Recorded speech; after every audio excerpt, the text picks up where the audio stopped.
Para conocer las propiedades del purificador, lo mejor es realizar el mismo recorrido que cada una de las gotas de agua a través de las diferentes estaciones de filtrado de nuestro equipo.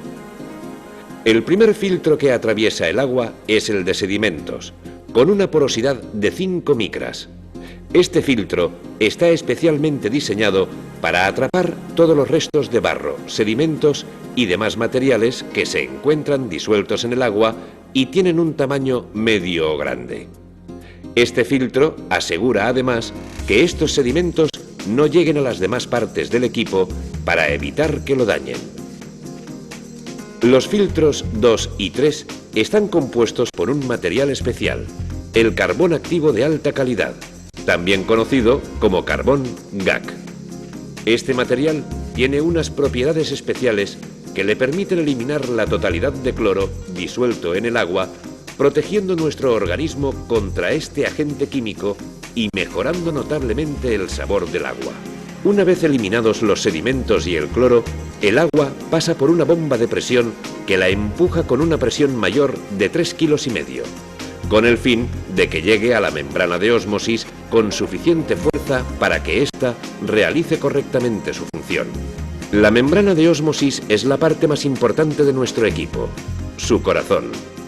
Realizada en materiales de alta calidad, como el TFC y el látex, esta membrana tiene una porosidad de 0,0001 micras, por lo que es capaz de eliminar todos los componentes nocivos para nuestro organismo, desde los minerales y metales pesados hasta las partículas más pequeñas, como virus, bacterias, asegurándonos en todo momento un agua de excelente calidad.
Just when I'm over it, I see a friend.